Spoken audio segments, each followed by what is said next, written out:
Hello दोस्तों, good evening, शुभ संध्या, राधे राधे। मैं अपनीश कुमार स्वागत करता हूं आपका एक बार फिर से अपने YouTube channel hi fi study 94 और S C S C 2 point YouTube channel पर। जैसा कि दोस्तों आपको पता है, ये करंट अफेयर्स विद कुमार श्रृंखला के अंतर्गत आपको प्रतिदिन के करंट अफेयर्स के साथ को जो कि हमारी पीसीएस और समीक्षा अधिकारी, सहायक समीक्षा अधिकारी की प्रारंभिक परीक्षा की दृष्टि से अत्यंत महत्वपूर्ण साबित होंगे, उनको आपके सामने उपलब्ध कराया जा रहा है। और इस उम्मीद के साथ कि ये हमारी इस परीक्षा के लिए बहुत ही सहायक साबित होंगे, परीक्षाओं के लिए बहुत ही सहायक साबित होंगे। क्या कुछ है खास, देखते हैं इस करंट अफेयर्स में। आज के मुख्य प्रश्नों को देख लेते हैं। नाटो के नए चीफ किसे नियुक्त किया गया है? नाटो का नया चीफ किसे नियुक्त किया गया है? भारत का पहला सिटी ऑफ लिटरेचर किसे घोषित किया गया है? भारत का पहला सिटी ऑफ लिटरेचर किसे घोषित किया गया है? भारत के पहले अंडरग्राउंड कोल गैसिफिकेशन प्रोजेक्ट किस राज्य में लॉन्च किया गया है? भारत के पहले अंडरग्राउंड कोल गैसिफिकेशन प्रोजेक्ट को किस राज्य में लॉन्च किया गया है? वर्ल्ड टेबल टेनिस कंटेंडर, ठीक है, जीतने वाले पहले भारतीय कौन है? जीतने वाली पहली भारतीय कौन है? चांद के अंधेरे हिस्से से मिट्टी लाने वाला देश कौन सा है? वर्तमान में आईवी के हेड कौन है? एनएचआरसी के महासचिव जिनका कार्यकाल 1 वर्ष के लिए बढ़ा दिया गया है। देश के पहले लिथियम ब्लॉक की नीलामी किस राज्य में हुई है? डीपीआईआईटी के अनुसार वर्ष 2023 में भारत को कुल कितना एफडीआई प्राप्त हुआ? महत्वपूर्ण खनिज सम्मेलन का आयोजन कहाँ पर हुआ? महत्वपूर्ण खनिज सम्मेलन का आयोजन कहाँ हुआ है? इन प्रश्नों को हम देखेंगे और ये बहुत महत्वपूर्ण होंगे, जिसमें आपको बहुत ही महत्वपूर्ण तथ्यों के साथ आपको जोड़ा जाएगा। वीडियो को पूरा अंत तक देखें, लाइक से सब्सक्राइब करना ना भूलें।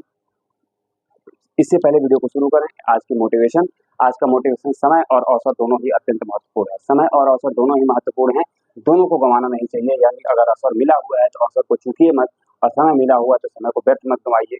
समय बहुत ही मूल्यवान है, अगर जो समय बीत जाएगा वो समय फिर वापस नहीं आएगा। अर्थात हमें यह समय जो मिला हुआ है, जो प्रारंभिक परीक्षा के लिए जो अत्यंत बहुत महत्वपूर्ण समय मिला हुआ है, उसे भुनाना होगा और अपनी तैयारी को इस कदर मजबूत कर लेना होगा कि जो 4 बांस 24 गज अंगद अष्टप्रधान ता ऊपर सुल्तान है, मच्चू को चौहान की जो कविता है, मच्चू को चौहान जो कविता है, इसे चरितार्थ कर देना होगा, जिससे कि हम अपने समय को न गंवाते हुए मिले हुए अवसर को भुना लें और प्रारंभिक परीक्षा के जो दीवार है उसे तोड़ दें और मुख्य परीक्षा तक पहुंचे, मुख्य परीक्षा में भी सफलता प्राप्त करें और अंतिम रूप से सफल होकर अपने मंजिल की ओर अग्रसर हो जाएं। शुरू करते हैं क्या कुछ है खास आज के करंट अफेयर्स को।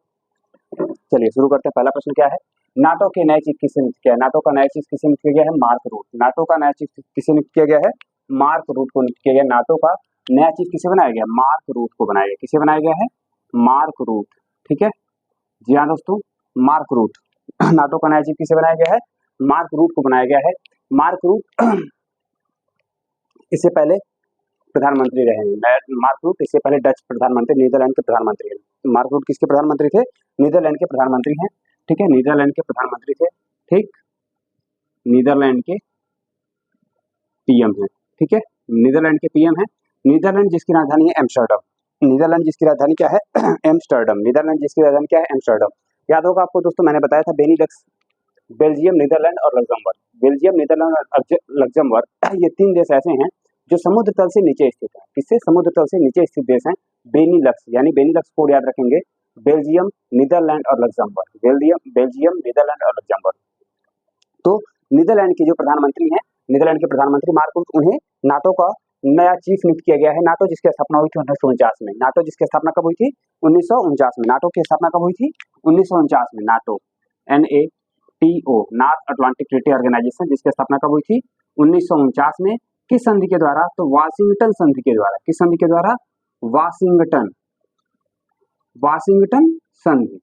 अगर आपसे प्रश्न पूछे कि वाशिंगटन संधि का संबंध किस संगठन से है, तो वाशिंगटन संधि का संबंध किस संगठन से है, तो आपको पता होना चाहिए वाशिंगटन संधि का संबंध नाटो से है। किससे है?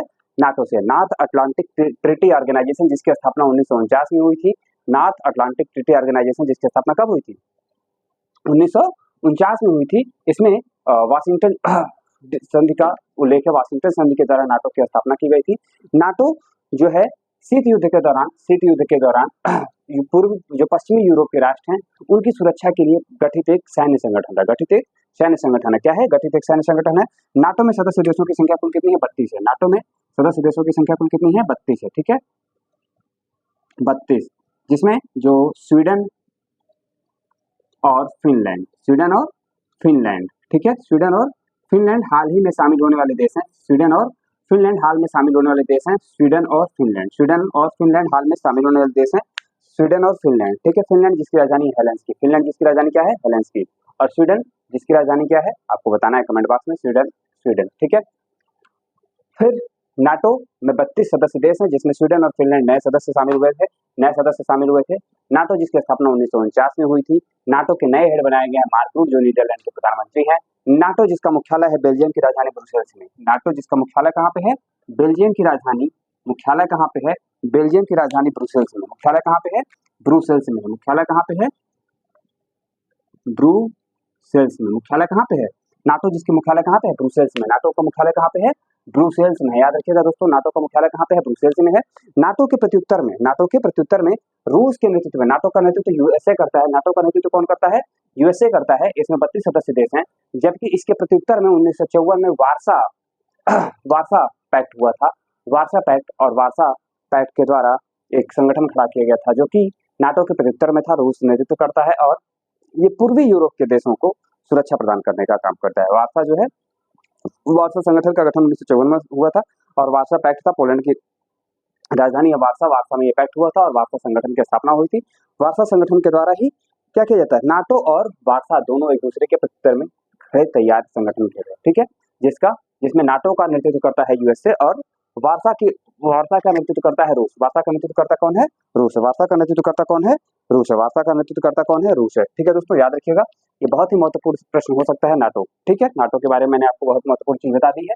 अगला प्रश्न है भारत का पहला सिटी ऑफ लिटरेचर। भारत का पहला सिटी ऑफ लिटरेचर किसे घोषित किया गया। भारत का पहला सिटी ऑफ लिटरेचर किसे घोषित किया गया।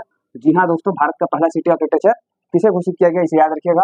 भारत का पहला सिटी ऑफ लिटरेचर कोझिकोड को घोषित किया गया। किसे घोषित किया गया कोझिकोड को घोषित किया गया। भारत का पहला सिटी ऑफ लिटरेचर किसे घोषित किया गया भारत का पहला सिटी ऑफ लिटरेचर कोझिकोड को घोषित किया गया। कोझिकोड कहाँ पे है केरल में है। कोझिकोड कहाँ पे है केरल में है। कहाँ पे है केरल में है। कोझिकोड कहाँ पे है केरल में है। केरल, इसका पूर्व नाम था कालीकट। क्या नाम था कालीकट। कालीकट ये वही जगह में है जहां पर वास्को डी गामा 1498 में जमोरिन के शासनकाल के दौरान, किसके शासनकाल के दौरान जमोरिन के शासनकाल के दौरान गुजराती यात्री था अब्दुल लतीफ नामक एक गुजराती पथ प्रदर्शक था। उसके नेतृत्व में उसके पथ प्रदर्शन में ये वास्को डी गामा कालीकट पहुंचता है। वास्को डी गामा कहाँ पहुंचता है कालीकट पहुंचता है। कालीकट पहुंचने पर ये जमोरिन उसका स्वागत करता है, जिसका वर्तमान में नाम कोझिकोड है। वर्तमान में क्या नाम है कोझिकोड है।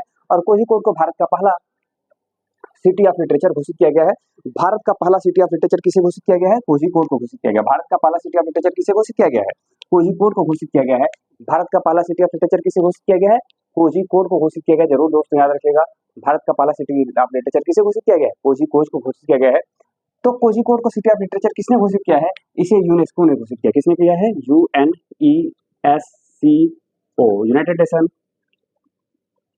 United nation. ठीक है, साइंटिफिक कॉपरेशन ऑर्गेनाइजेशन। ठीक है, United Nation Educational Scientific Cultural Organisation. United Nation Educational Scientific Cultural Organisation. United Nation Educational Scientific Cultural Organisation. UNESCO जिसकी स्थापना हुई थी 1945 में। कब हुई थी 1945 में। यूनेस्को जिसकी स्थापना कब हुई थी 1945 में। इसका मुख्यालय कहाँ है पेरिस में। कहाँ है पेरिस। यूनेस्को जिसकी स्थापना कब हुई थी 1945 में हुई थी।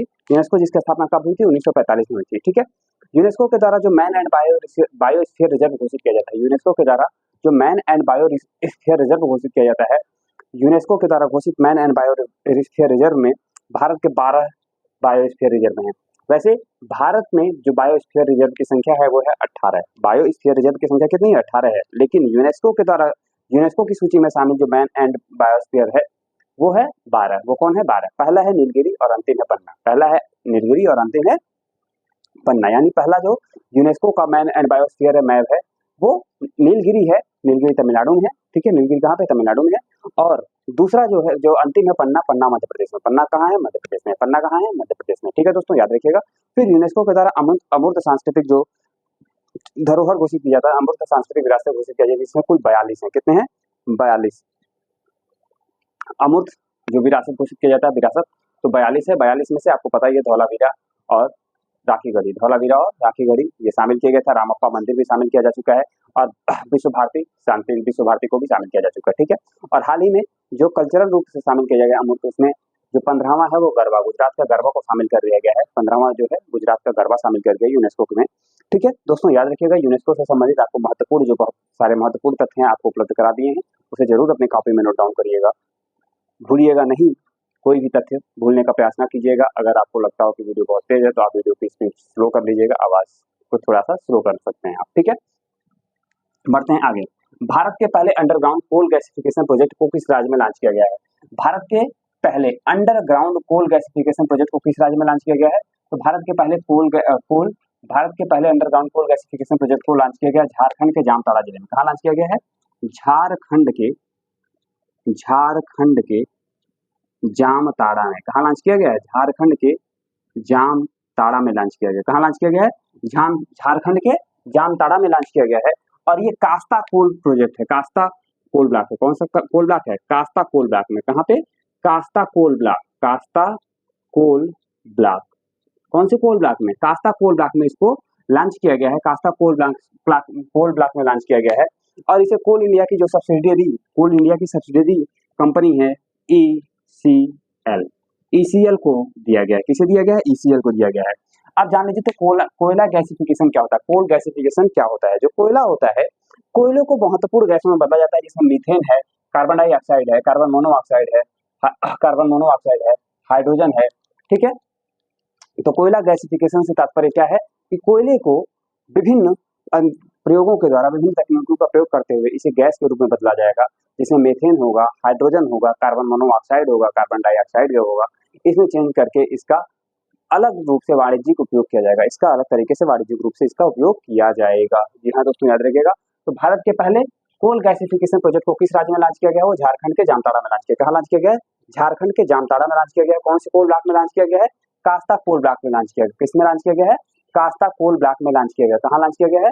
कास्ता कोल ब्लॉक में लॉन्च किया गया। कहाँ लॉन्च किया गया है? कास्ता कोल ब्लॉक में लॉन्च किया गया। जी हाँ दोस्तों, कास्ता कोल ब्लॉक, याद रखिएगा। बढ़ते हैं अगले प्रश्न में। अगला प्रश्न वेरी वेरी वेरी इंपॉर्टेंट होगा। वर्ल्ड टेबल टेनिस कंटेंडर जीतने वाली पहली भारतीय कौन है? जी हाँ दोस्तों, ये वेरी वेरी वेरी इंपॉर्टेंट होगा। वर्ल्ड टेबल टेनिस कंटेंडर कहाँ हो रहा है? लागोस में हो रहा है। कहाँ हो रहा है? लागोस में, ठीक है। ये नाइजीरिया में। कहाँ हो रहा है? नाइजीरिया के लागोस में हो रहा है। कहाँ हो रहा है? नाइजीरिया के लागोस में हो रहा है। वर्ल्ड टेबल टेनिस कंटेंडर का आयोजन कहाँ हो रहा है? नाइजीरिया के लागोस में हो रहा है। यहाँ पे भारत ने 3 गोल्ड मेडल जीते। वो महिला सिंगल्स में जीता, महिला डबल्स में जीता और पुरुष डबल्स में जीता। किसमें जीता? महिला सिंगल्स में जीता, महिला डबल्स में जीता और पुरुष डबल्स में जीता। महिला सिंगल्स, फिर महिला डबल्स और महिला पुरुष डबल्स में जीता। तो वर्ल्ड टेबल टेनिस में जीतने वाली पहली भारतीय यानी सिंगल्स में कौन जीता है? सिंगल्स में कौन जीता है? सिंगल्स में कौन जीता है? सिंगल्स में है श्रीजा अकुला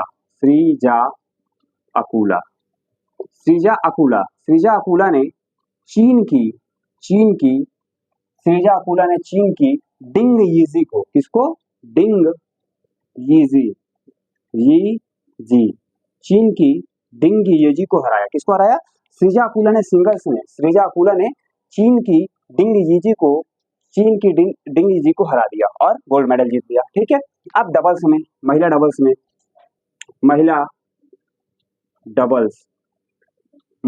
में श्रीजा अकुला, कौन है? श्रीजा अकुला तो है ही, श्रीजा अकुला प्लस अर्चना, श्रीजा अकुला और अर्चना ने जीता। श्रीजा अकुला और अर्चना ने महिला डबल्स में भी जीत लिया। श्रीजा अकुला और अर्चना ने महिला डबल्स भी जीत लिया। श्रीजा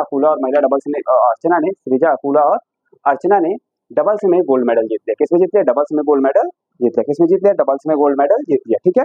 और पुरुष डबल्स में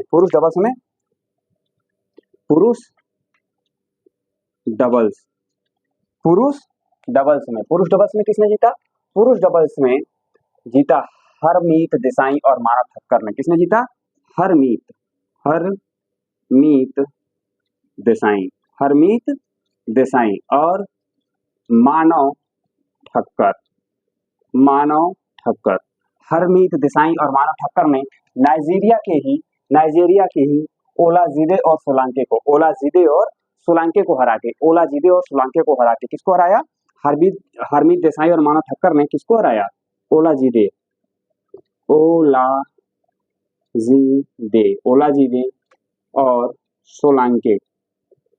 और सोलांके को हराया। किसको हराया? ओलाजीदे और सोलांके को हराया। पुरुष डबल्स में हरमीत देसाई और मानव ठक्कर ने ओलाजीदे और सोलांके को हराया। ये वेरी वेरी वेरी इंपॉर्टेंट हो सकता है, आप लोग जरूर नोट करिएगा। सिंगल्स में श्रीजा अकूला ने डिंग इजी को हराया, चीन की डिंग इजी को हराया। फिर महिला डबल्स में श्रीजा अकूला और अर्चना ने मिलकर गोल्ड मेडल अपने नाम किया। फिर पुरुष डबल्स में हरमीत देसाई और मानव ठक्कर ने ओलाजीदे और सोलांके को हराकर, ये लोग नाइजीरिया के हैं, ओलाजीदे और सोलांके नाइजीरिया के हैं, भारत के हरमीत देसाई और मानव ठक्कर ने पुरुष डबल्स का खिताब अपने नाम कर लिया। ठीक है दोस्तों, बढ़ते हैं अगले प्रश्न की तरफ। अगला प्रश्न क्या है? चांद के अंधेरे हिस्से से मिट्टी लाने वाला देश कौन सा है? चांद के अंधेरे हिस्से से मिट्टी लाने वाला देश कौन सा है? दोस्तों याद रखिएगा, चांद के अंधेरे हिस्से से मिट्टी लाने वाला देश, ये वेरी वेरी वेरी इंपॉर्टेंट हो सकता है, वो है चीन। चांद के अंधेरे हिस्से से मिट्टी लाने वाला देश कौन सा है? चीन है। चीन ने जून 2024 में चांग ई भेजा था। किसको भेजा था? चांग ई 6 को भेजा था। चांद के अंधेरे हिस्से दक्षिणी ध्रुव पे उतारा, एटकेन पॉइंट पे। किस पॉइंट पे उतारा? एटकेन पॉइंट पे उतारा। और एटकेन पॉइंट पे उतारने के बाद वहां से मिट्टी लेकर वापस आ रहा है, 2 किलो मिट्टी वापस लेके आ रहा है, 2 किलो के लगभग मिट्टी लेके वापस आ रहा है। चांद के अंधेरे हिस्से पे जो अन्य संभावनाएं हैं जीवन की, उसको खोजने का ये प्रयास करेगा। किसका करेगा? उसको खोजने का ये प्रयास करेगा। ठीक है दोस्तों, उसको खोजने का ये प्रयास करेगा। तो दोस्तों आप इसको जरूर नोट करिएगा, इसको खोजने का ये प्रयास करेगा। ठीक है, बढ़ते हैं आगे। चांद के अंधेरे हिस्से से मिट्टी लाने का वाला कौन सा देश है? चीन। चीन ने अपने चंद्रयान चांग ई 6 से क्या किया? मिट्टी वापस लेके आया। चांग ई 6 से मिट्टी वापस लेके आया। जैसा कि आपको दोस्तों पता ही है कि भारत का जो चंद्र मिशन है, भारत का चंद्र मिशन चंद्रयान 1, चंद्रयान 2, चंद्रयान 3 भेजा गया। चंद्रयान 1 भेजा गया था कब? 2008 में। चंद्रयान 1 कब भेजा गया?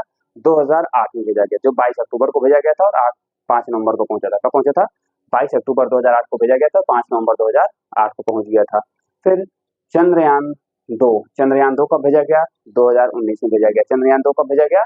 2019 में भेजा गया। चंद्रयान 2 सॉफ्ट लैंडिंग के लिए भेजा गया था, तथापि तकनीकी खामी की वजह से यह सफल लैंडिंग करने में सफल नहीं हुआ और यह हार्ड लैंडिंग किया और नष्ट हो गया, जिसमें लैंडर था विक्रम और रोवर था प्रज्ञान। फिर 14 जुलाई को, कब? 14 जुलाई को फिर से भारत का चंद्रयान 3 भेजा गया। 14 जुलाई को चंद्रयान 3 भेजा गया और जो पहुंचा 7 अगस्त को। कब? 23 अगस्त को पहुंचा। कब पहुंचा? 23 अगस्त को पहुंचा। 14 जुलाई को भेजा गया और 23 अगस्त को पहुंचा। 23 अगस्त को जिस दिन पहुंचा उसे भारत का अंतरिक्ष दिवस घोषित किया गया। वह स्थान जहां पर चंद्रमा के दक्षिणी ध्रुव पर, वह स्थान जहां पर चंद्रयान 3 लैंडिंग करता है, यानी विक्रम लैंडर जो है लैंडिंग करता है, उसे शिव शक्ति पॉइंट नाम दिया गया। कौन सा पॉइंट नाम दिया गया?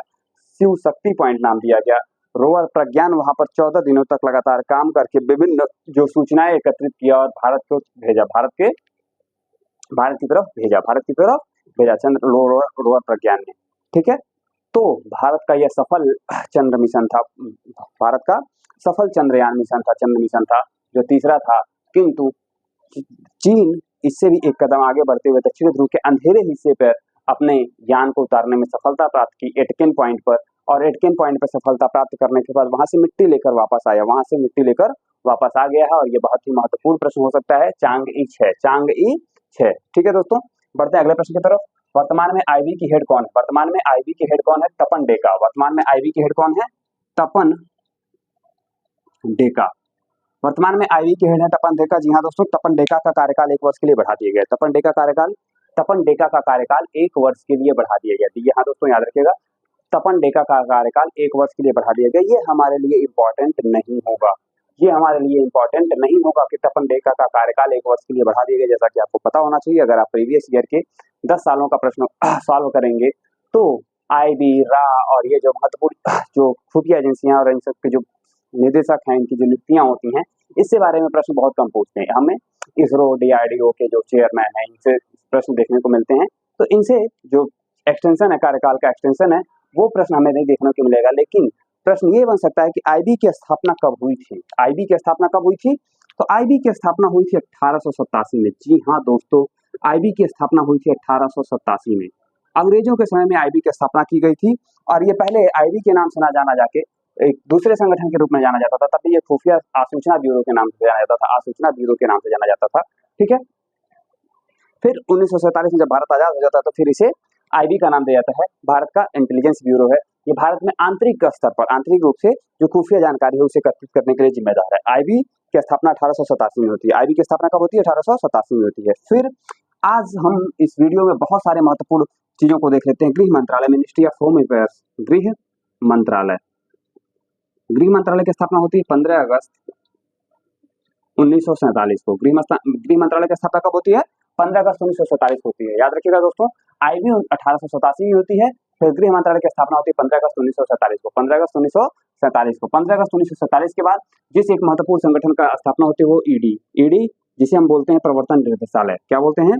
प्रवर्तन निदेशालय, जिसकी स्थापना होती है 1 मई 1956 को। 1 मई 1956 को होती है स्थापना किसकी? ईडी की। 1 मई 1956 की स्थापना किसकी होती है? ईडी की। 1 मई 1956 को स्थापना किसकी होती है? ईडी की होती है। 1 मई 1956 को स्थापना किसकी होती है? ईडी की होती है। ठीक है। 1 मई 1956 की स्थापना होती है ईडी को।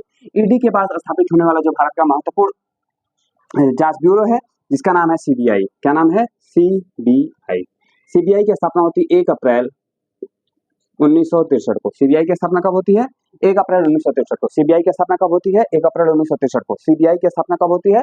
1 अप्रैल 1963 को। जी हाँ दोस्तों, देखिए आईबी की स्थापना 1887, गृह मंत्रालय की स्थापना 15 अगस्त 1947, फिर ईडी की स्थापना 1 मई 1956, फिर सीबीआई की स्थापना 1 अप्रैल 1963 को। सीबीआई की स्थापना कब होती है? 1 अप्रैल 1963 को। सीबीआई के बाद जिस संगठन की स्थापना होती है वो है, सीबीआई के बाद जिस संगठन की स्थापना होती है वो है रा।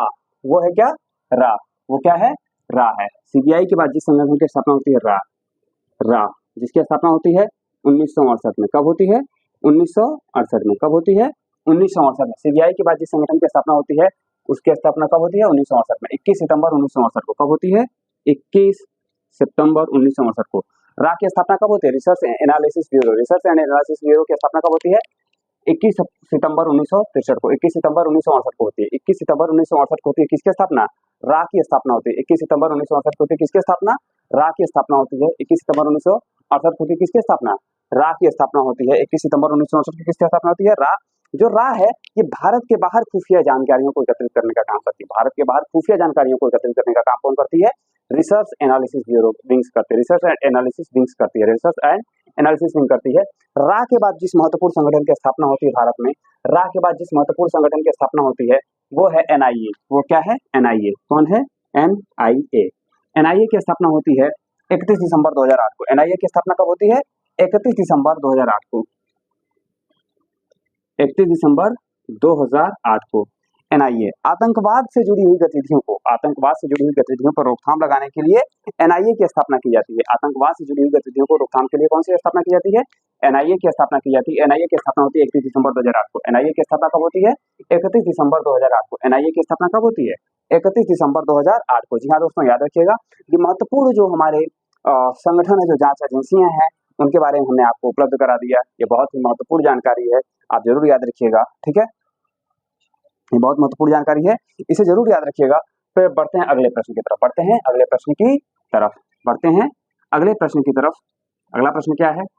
अगला प्रश्न हमारा है एनएचआरसी के महासचिव जिनका कार्यकाल 1 वर्ष के लिए बढ़ा दिया गया है, तो यह भरत लाल। एनएचआरसी के महासचिव जिनका कार्यकाल 1 वर्ष के लिए बढ़ा दिया गया, उनका क्या नाम है?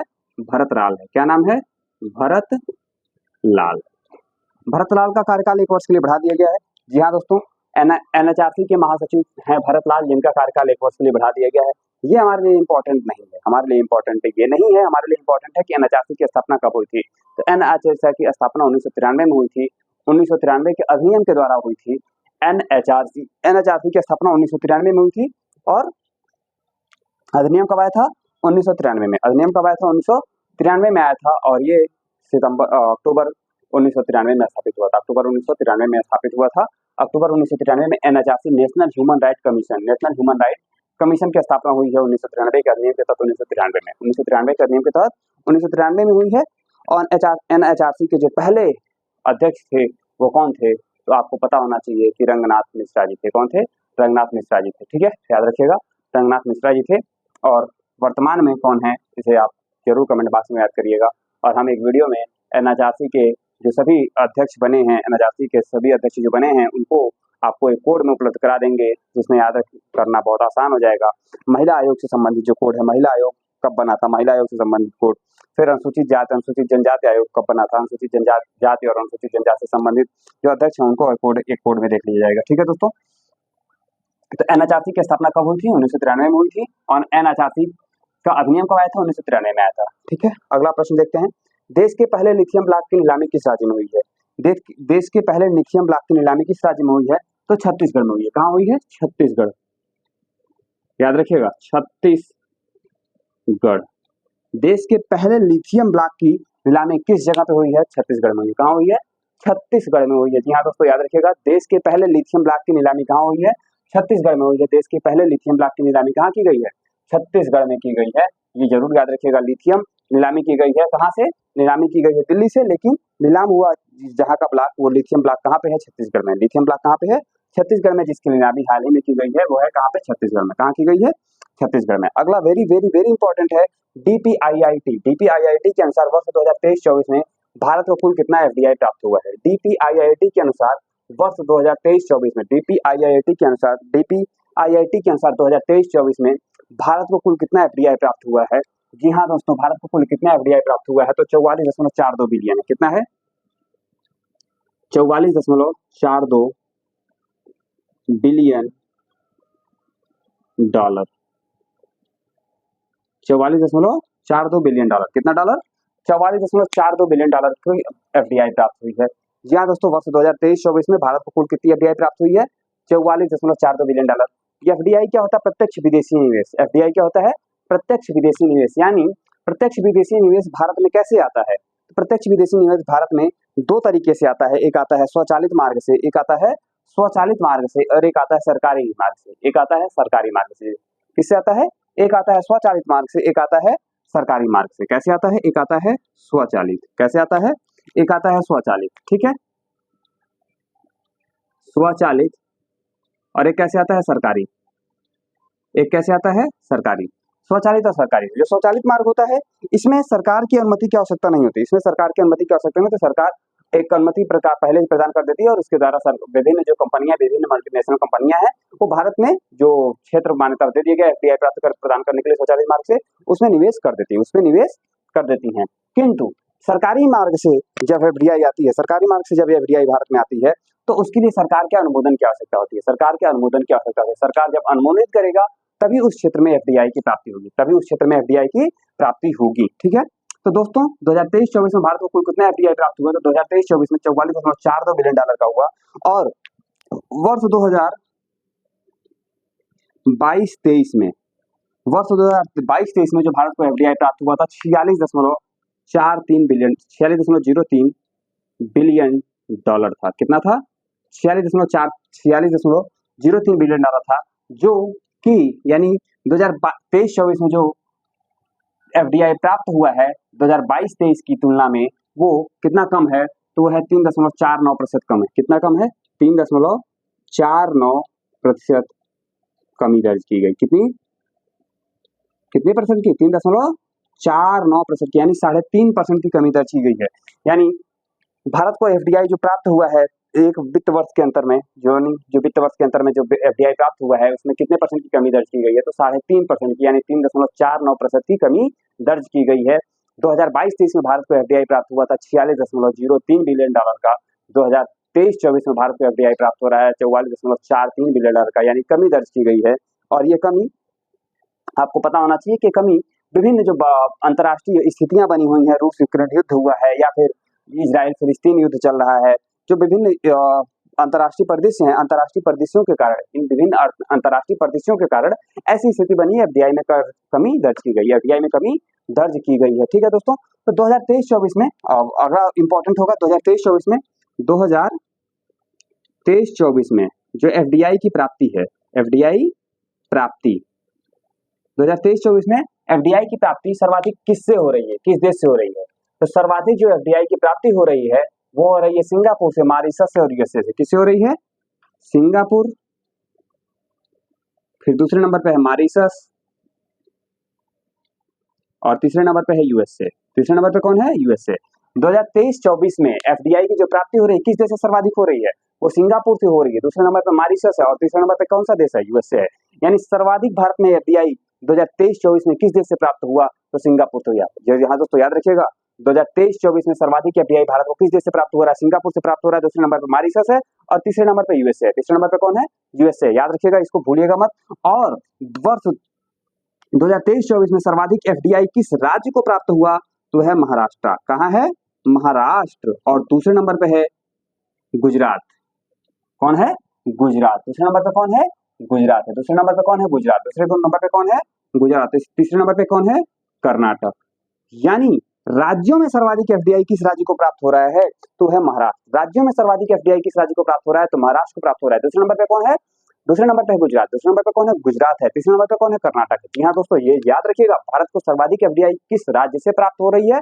तो किस राज्य को प्राप्त हो रही है? तो वो है महाराष्ट्र को प्राप्त हो रही है। दूसरे नंबर पे है गुजरात और तीसरे नंबर पे है कर्नाटक। तीसरे नंबर पे कर्नाटक।